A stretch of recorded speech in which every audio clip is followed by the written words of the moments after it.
toutes et à tous.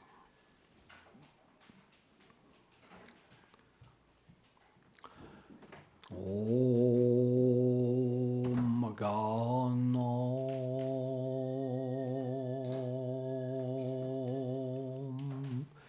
Timilam Dasyam Ganam Jalam Shalakayo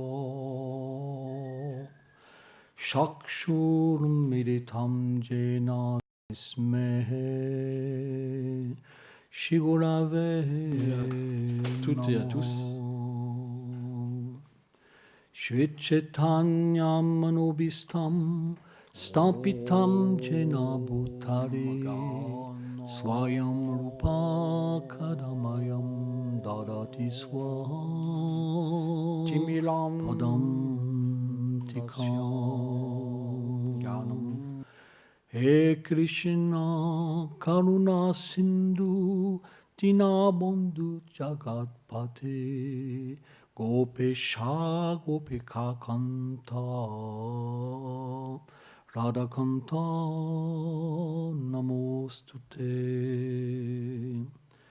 Tapta Kanshana Gorangi Radhe Vrindavaneshvari Vrichabhanu Sute Devi Pranamami Hari Priye.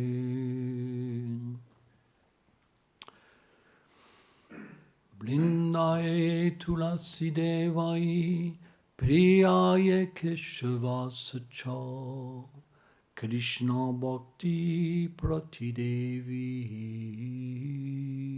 Satyavatye Namo Namo. Jaya Shri Krishna Chaitanya Prabhu Nityanando Shri Advaita Gadadhara Shivasadi Gaur Bhakta Vrindo. Hare Krishna, Krishna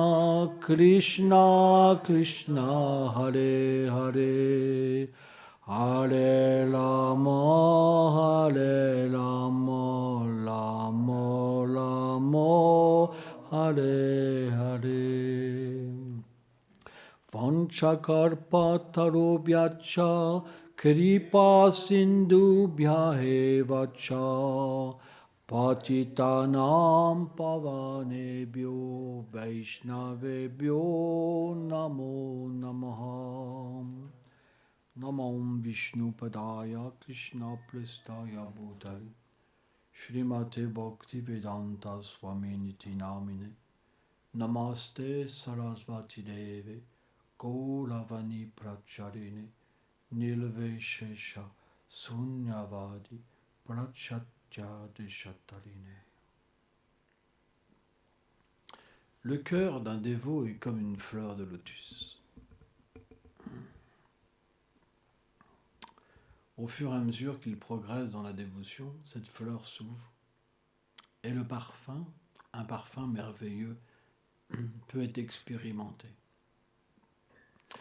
Avant la vie spirituelle, on sent un parfum extérieur, avec des sens matériels.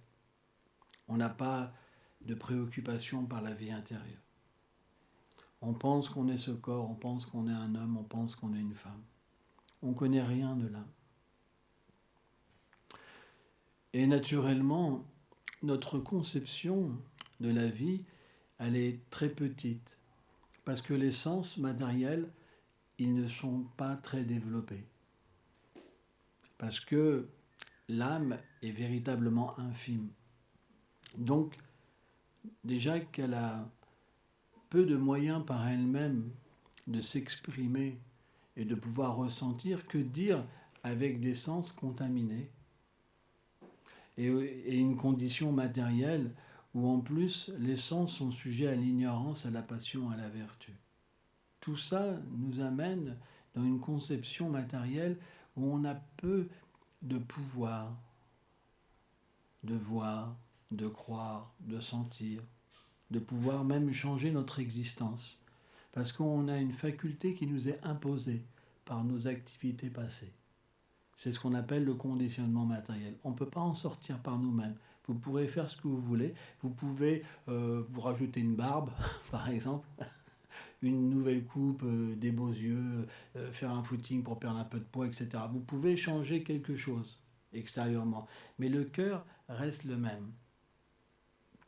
Alors vous pouvez éventuellement vous associer avec des gens plus vertueux, avoir une vie, arrêter de fumer, arrêter de boire, arrêter de prendre la drogue, devenir écologiste, devenir quelque part, avoir une perception plus subtile, mais ça reste limité encore. Ou vous pouvez carrément aller dans l'ignorance et devenir, par exemple, profondément haineux envers des gens, boire, se dégrader complètement la santé, ou dans la passion, se prendre pour le plus beau, pour le plus merveilleux, et rouler les trucs. Voilà. Hein, on voit des films comme par exemple Aldo Machian, c'est comme ça. Donc ça, c'est l'ignorance et la passion mêlée, quoi. Hein, par exemple. Mais la vie spirituelle, ça veut dire qu'on va entrer en contact avec un élément qui va faire que notre véritable vie va s'illuminer, que les sens spirituels vont véritablement s'exprimer, mais s'exprimer d'une façon dans une complète plénitude. Ça veut dire que quand par une soukriti des activités pieuses des vies passées, on peut comprendre que Dieu est une personne, qu'il est l'amour personnifié, la douceur personnifiée, et que le désir en nous de le rencontrer et de l'aimer s'éveille, à ce moment-là, lui-même réciproque avec le dévot. Et à partir de là, en fait, comme le Seigneur est l'objet d'amour de l'âme, et comme le Seigneur était limité, quand l'âme entre en contact avec ce Seigneur de l'amour, l'âme devient aussi illimitée, parce que sa nature est illimitée. Pourquoi ? C'est quelque chose qui est inconcevable. Bien qu'elle soit sans limite, le Seigneur, par son énergie de dévotion, par son énergie interne de divertissement, il dote l'âme d'un pouvoir divin et l'âme peut goûter l'infini. C'est quelque chose d'inconcevable. Ce n'est pas possible matériellement, ce n'est possible que spirituellement. C'est pourquoi le bonheur matériel et le bonheur spirituel, ça ne peut pas être considéré la même chose. Et la raison pour laquelle un dévot, même à un stade néophyte, va graduellement abandonner les désirs matériels et la conception matérielle, c'est que dès qu'il est un petit peu sincère, et que même Krishna s'y réciproque même un tout petit peu comme une ombre, automatiquement tout paraît dérisoire. L'amour de ce monde, les sentiments de ce monde, les échanges, parce que rien n'est pur, rien, tout est limité. Et automatiquement, quand on va vers l'éternité, la connaissance et la félicité réelle, eh ben, on ne peut pas lutter, vous comprenez ? Parce que c'est notre réalité. Ça veut dire qu'on s'éveille à une réalité qui nous fait du bien, à une réalité qui nous permet véritablement d'arrêter de nous chercher. Moi, je me rappelle quand j'étais gamin, par exemple, eh ben, je suis passé par tellement de modes. Par exemple, à 10-11 ans, j'étais teddy boy, après j'étais hard rocker, après j'ai commencé à être punk, après j'étais skinhead, etc. etc. J'ai fait tellement parce que je me cherchais en fait.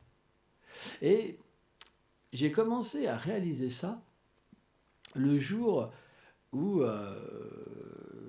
j'avais un prof de boxe. Hein, il avait une cinquantaine d'années. Et c'était quelqu'un qui faisait de la politique. C'était pas quelqu'un vraiment bien, quoi. Mais soi-disant, il voulait mon bien. Il voulait que j'arrête de vivre dans la rue, dans un gang. Et il m'a dit, tu vas pas être un crétin toute ta vie, quand même. Tu vas pas traîner dans la rue toute ta vie, t'habiller comme ça, dire des gros mots, et prendre de la drogue et tout ça. Voilà. Faut que tu deviennes un quelqu'un de bien, toi. Alors, c'était comme un père pour moi. Parce que mes parents, ils n'avaient pas le pouvoir face à moi de me parler comme ça. Il était vraiment fort. Hein. C'était vraiment quelqu'un, je pense, il met un coup de poing, il fait tomber des gens comme ça. C'était un entraîneur. C'est quelqu'un qui avait même entraîné, bon, je dirais pas le nom d'un boxeur français qui a été champion d'Europe, etc. Donc c'était vraiment un sacré boxeur. Et donc, automatiquement, ben, je l'ai écouté. Et il m'a dit, écoute, je connais quelqu'un de bien, c'est un ancien, ça devait être si mes souvenirs sont bons, il était parachutiste, voilà, il a fait la Légion étrangère, quoi, en Algérie, c'était à la guerre. Il m'a dit, écoute, j'ai un ami qui est directeur d'un grand restaurant à Paris, j'ai pris contact avec lui, tu commences la semaine prochaine. Je fais OK. Et là, ma vie, elle a basculé. Je me suis retrouvé, moi qui n'avais pas véritablement d'éducation et de bonne manière, hein, qui disait que des gros mots, etc., qui m'enivrait tout le temps, qui frappait sur les gens. Je me suis retrouvé, je me rappellerai toujours, donc c'était Place de l'Alma. Je me suis retrouvé en face d'un grand restaurant comme ça, et là j'ai eu peur. Pourtant, j'avais jamais peur, hein, tu vois. Mais là, j'étais là, wow, qu'est-ce que je vais faire là-dedans et tout. Je les voyais tous habillés en pape et tout, que des gens classe, tu vois, vraiment le truc. Manger là-bas, ça coûtait cher, vraiment. Tu vois. Et je me dis, bon, allez, faut y aller. Donc je rentre et tout. Et puis, je vous demande le directeur de l'établissement. Et, hein, je peux pas dire le nom du restaurant. C'est juste à côté de l'avenue Georges V. C'est juste la place de l'Alma à côté de l'avenue Georges V. Donc c'est des bons quartiers, quoi. Hein. Et donc je demande le directeur, et il m'attend, il est super sympa avec moi, il me dit écoute, je suis au courant que tu es là, donc viens, donc voilà, tu vas être commis de bar. Et donc je me suis retrouvé dans une situation vraiment où il fallait vraiment que je donne beaucoup de moi-même. Et donc j'avais un espèce de costume, quoi. Tu vois, habillé super classe avec des boutons dorés, tu vois, avec un col. Ma mère m'avait acheté des chaussures, j'avais un pantalon, tu vois, à pince, tout ça. Et donc, et comme je savais pas me tenir, tu vois, je regardais les serveurs, je regardais les gens, comment ils parlaient, comment ils se tenaient. Alors j'avais un chef de bar, il était comme ça, alors je me mettais comme ça. Et puis je me suis mis à imiter, en fait. C'était une imitation, tu vois. Mais c'est juste, voilà, on prend tellement de rôles.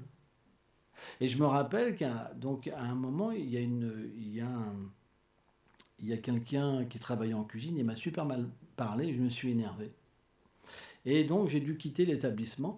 Et en 5 minutes, je suis redevenu ce que j'étais avant. Ça a pris 5 minutes. On passe d'une chose à une autre. On essaye tellement de facettes. Et c'est vrai, si on regarde notre vie, combien de fois on a changé d'idée? C'est vrai, c'est une réalité. Mais pourquoi? Parce qu'on ne trouve pas une pleine satisfaction dans toutes les choses matérielles. On va jusqu'au bout et à un moment, il manque toujours quelque chose. Donc on va ajouter quelque chose, on va ajouter quelque chose, on va ajouter quelque chose. Et à un moment, si on n'a plus d'idées, si on n'a plus d'inspiration, on commence à angoisser. Parce que, par exemple, quand on arrive à un âge, malheureusement, c'est difficile de pouvoir changer parce que la maladie, elle va nous attaquer. La force va commencer à partir. Vous savez, quand vous avez 90 ans ou 100 ans, c'est une réalité. Peut-être à 50 ans, ça va. Moi, j'en ai 53, je peux encore aller faire du sport. Et encore, ça devient de plus en plus dur. J'ai vu que c'est de plus en plus difficile. À 40 ans, j'avais pas de problème. Moi, j'étais comme ça. C'était pire encore. Mais j'ai pu reprendre le sport, perdre du poids. Et il y a 2 ans, quand je courais par exemple 1 heure et demie, j'avais moins de mal que maintenant. Voilà. Donc il y a une espèce d'énergie que le corps perd. C'est expliqué, Vijnath Sri Thakur, il dit qu'entre 50 et 53 ans, il y a une lutte entre la maladie, la vieillesse et le fait de ne pas vouloir vieillir. Ça dure 3 ans. Et les écrits védiques disent qu'à partir de 53 ans, en moyenne, c'est une généralité, la vieillesse commence à prendre le dessus, en fait. Et c'est incroyable. C'est que j'ai 53 et je sens ça en moi. J'ai moins de force qu'avant. Ouais, ouais. Incroyable. Hein. Donc, le point, on ne va pas faire la philosophie du 50e anniversaire. Mais le point, c'est que mon expérience personnelle, c'est quand j'ai accepté la vie spirituelle, je me suis fixé à l'intérieur de moi-même. Et j'ai arrêté de chercher à l'extérieur. Et j'ai commencé à trouver une satisfaction. Et surtout, je n'ai pas vu de limite. Je n'ai jamais vu de limite dans ma spiritualité. Jamais. J'ai jamais vu de barrière. J'ai toujours vu que tout s'abaissait, graduellement, graduellement. Et encore aujourd'hui, tous les jours, je progresse. Et c'est toujours plus merveilleux. Et ce n'est pas des blagues quand je dis ça. Pourquoi ? Parce que naturellement, plus on va rencontrer cet être illimité qu'on appelle Krishna, qui veut dire la vérité absolue ou l'infiniment fascinant, on ne peut pas ne pas être satisfait. Ça veut dire que cette satisfaction, elle va se manifester comme une véritable identité. On va commencer à ressentir qui on est. Et là, je peux vous dire qu'il n'y a pas plus grand bonheur quand vous pouvez ressentir qui vous êtes et que ça dépasse toute imagination et que ça comble le plus grand des désirs, même plus, parce que même les désirs matériels que vous avez, c'est tout petit comparé à cette satisfaction. Eh bien, je vous dis que c'est impossible de revenir en arrière. C'est pas possible, parce que c'est votre vérité. Elle ne peut pas disparaître. Elle ne peut pas être recouverte. Même si vous pouvez, par exemple, avoir la plus belle femme ou le plus bel homme ou quelqu'un vous proposer les plus grandes richesses, ça n'a plus aucun impact sur votre réalité. Parce que vos véritables richesses, elles sont à l'intérieur et pas à l'extérieur. En fait, si on regarde, pourquoi les gens détruisent la planète ? Pourquoi les gens sont racistes ? Pourquoi ceci ? Pourquoi cela ? C'est simplement un manque de vie intérieure. Le problème, il est là. Il n'est pas ailleurs. Parce que les gens sont dans l'exploitation. Parce que les sens réclament. Ils n'ont pas de vie intérieure, donc ils réclament l'extérieur. Il y a une exploitation. Tout le monde exploite. C'est le règne de l'exploitation. Or, la vie spirituelle, elle permet véritablement d'entrer à l'intérieur de nous-mêmes. Après, on peut utiliser les choses. Par exemple, on appelle un prédicateur quelqu'un qui veut prouver aux autres que la vie spirituelle est bonne et qu'elle ne permet pas d'arrêter le plaisir. Parce qu'un matérialiste, si vous vivez dans une grotte, il va dire, le gars, il est fou, moi, c'est pas... Voilà, pas de machin, pas de ceci, pas de cela. Donc, parfois, ce qu'on appelle des prédicateurs, ils vont utiliser les choses que les gens aiment bien pour leur faire voir qu'il n'y a pas d'incompatibilité. Et ça va révolutionner le matérialisme. Ça veut dire qu'on va utiliser des choses matérielles pour entrer en nous-mêmes. C'est ça la révolution. Parce que si vous devez tout laisser pour entrer en vous-même, qui va suivre ? Peut-être 1% de la population. Et encore. Et encore. Mais si vous arrivez à prouver que vous pouvez tout utiliser pour pouvoir entrer en vous-même, alors c'est ce qu'on appelle Ukta Viraga. Ça veut dire que vous pouvez voir la vérité absolue à travers toute chose. Et c'est ça le véritable sens de la spiritualité. Le véritable sens de la spiritualité, ce n'est pas une négativité. Tout est mauvais, tout est Satan, tout est... De toute façon, c'est fini. Tu n'as même pas le droit de penser. Non, c'est de comprendre, comment dire, qu'on doit accepter les êtres tels qu'ils sont, avec leurs pensées, avec leur vie. Parce que Krishna, c'est lui qui leur permet d'être comme ça. Et engager les tendances que les gens aiment pour avoir une harmonie commune. Et dans cette harmonie, naturellement, qu'est-ce qui va se passer ? Graduellement, le Seigneur intervient et attire les gens. Donc c'est quelque chose de graduel. Ça peut prendre des vies et des vies. Parce que, en fait, l'âme, déjà, elle ne subit pas le temps. Quand elle devient réalisée, c'est comme si elle n'avait jamais été dans la matière. Le temps, c'est pas grave. Mais le point, c'est qu'on doit avoir une belle spiritualité pour faire gagner du temps aux gens. Quand, par exemple, vous avez des intégristes, ces intégristes, ils vont vous dire, il n'y a que nous. Tout est mauvais. Et tout ce qui n'est pas comme nous, les gens, ils ne veulent pas de cette spiritualité. Pourquoi ? Parce qu'il n'y a plus de liberté. Et la véritable spiritualité, c'est la liberté. C'est l'amour et la liberté. Donc automatiquement, qu'est-ce qui se passe ?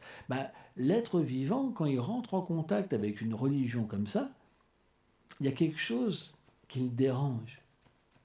C'est bizarre. Ça sonne bizarre. Vous comprenez ? Et c'est logique.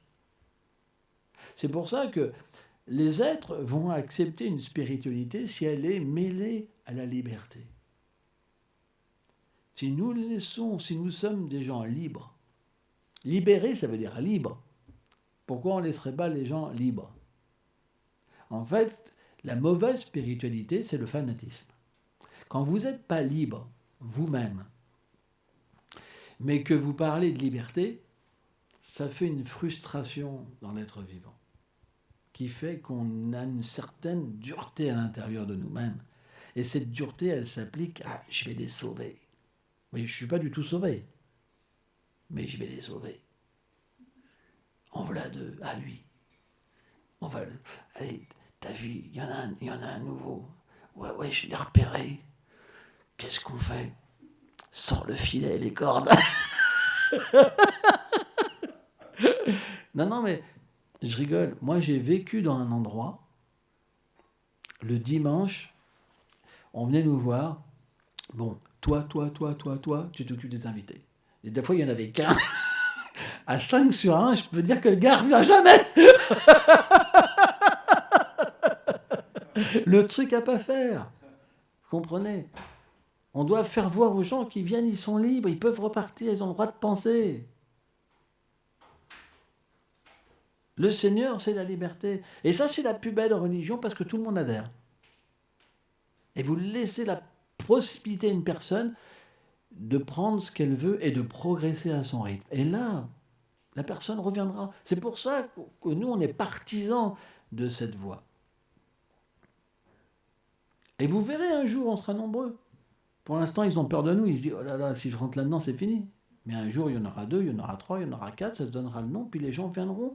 Les gens seront bouddhistes, les gens seront musulmans, les gens seront chrétiens. Ils n'auront pas peur d'être convertis. Ils pourront venir et juste voilà, être là et être ensemble et louer le Seigneur. Ça viendra, c'est juste question de temps. Ça dépend de vous. C'est vous qui donnez la note. C'est vous qui regardez. Parce qu'ils ne peuvent pas voir le Seigneur. C'est très rare de pouvoir avoir une vie si élevée. Mais pour l'instant, c'est vous qui regardez. Tout ce que vous faites, ils se disent, ils sont tous comme ça. C'est ça leur voix. Donc c'est pas évident. C'est vraiment pas facile. C'est pour ça, on doit se poser des questions. C'est super important. Est-ce que la façon que je me présente, est-ce qu'elle est bonne ? La façon que je parle, est-ce qu'elle est bonne ? Et on va changer. Parce qu'on ne va pas vivre simplement pour nous, pour un petit troupeau, une petite famille, mais on va commencer à s'ouvrir sur le fait qu'il faut partager, qu'il faut... Voilà, on n'est pas isolé, voilà. C'est pas une île qu'on veut, tu vois, c'est faire partie du monde aussi, tu vois. Et à ce moment-là, notre spiritualité, notre personnage va être plus beau parce qu'on va pouvoir, quelque part, avoir une introspection intérieure. Les gens eux-mêmes vont être un miroir pour nous-mêmes. On va pouvoir se voir dans les êtres. Quand on est fanatique, on ne voit rien. Moi, je sais, j'ai été fanatique à une époque. Ah ouais, tu vois rien. Tu peux rien comprendre, tu peux rien entendre. C'est impossible. Tu vois juste, j'ai été sauvé. Alors que tu n'es pas du tout sauvé, parce que tu es plein de concupiscence, plein de ceci, plein de cela, tu n'es pas du tout pur. Mais tu es persuadé que tu es l'élu. À partir de là, tu fais un bourrage de crâne aux gens, mais c'est haineux même, tu vois. Parce que tu ne comprends pas l'attente des êtres. Tu ne comprends pas ce qu'il faut être pour eux. C'est pour ça que notre évolution, elle doit être dans une méditation, une introspection, et se dire, est-ce que je suis une belle chose? Est-ce que je suis un moyen pour les autres de progresser? C'est important. Ça ne veut pas dire qu'on dilue sa foi. J'ai pas dit ça. Mais de la manière qu'on le vit, de la manière qu'on la partage. Et ça, je pense que c'est une belle méditation, que ça peut nous faire progresser tous. C'est important. Comment les gens vont me percevoir, tu vois? Comment les rassurer? Comment leur expliquer que on ne veut pas leur argent? Comment leur expliquer qu'on ne va pas leur laver le cerveau? Comment leur expliquer qu'ils peuvent venir et être libres? Qu'ils peuvent rester chrétiens, qu'ils peuvent rester musulmans, qu'ils peuvent être ce qu'ils veulent? Qu'on est juste intérieurement satisfait si on est un serviteur. Serviteur, ça veut dire être dans le bon moment, la bonne personne, pour que quelqu'un puisse progresser. Peu importe comment le Seigneur va venir la chercher. Vous comprenez? Par exemple, vous allez rencontrer quelqu'un, la personne, ça va l'ouvrir à une fois et peut-être qu'il sera dans une autre fois après, mais c'est pas grave. C'est pas que vous avez perdu quelque chose, un membre. Mince, on en a perdu un. On n'est pas un gang, vous comprenez? Parfois, les institutions, c'est un peu comme ça, hein, pas être méchant, mais c'est grave, quoi. C'est que des conflits. Ah, c'est un traître, lui, il a offensé. C'est la guerre. C'est pas l'amour, c'est la guerre. Donc le point, c'est que, eh bien, on doit évoluer. On est obligé de faire des erreurs. 10 ans après, vous ferez toujours des erreurs. 20 ans après, vous ferez des erreurs. Mais ce qu'il y a, c'est que il faut les analyser. Ça prend du temps de se remettre en question, etc. Il faut les analyser. Et c'est un groupe qui doit s'analyser. C'est pas juste.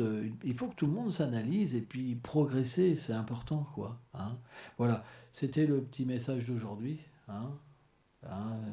Essayez véritablement de, comment dire, d'avoir cette liberté et que les gens, c'est ça qu'ils doivent ressentir dans leur cœur. Vraiment, c'est très important. Après, ça ne veut pas dire qu'on ne doit pas renseigner les gens, mais on ne doit pas les indisposer avec notre foi non plus. On doit la partager d'une manière qui est belle et qui va inspirer les gens à accepter une vie spirituelle. C'est vraiment important. Notre discours, notre façon de parler, il reflète notre cœur. Donc c'est très important. Hein. Voilà, merci beaucoup.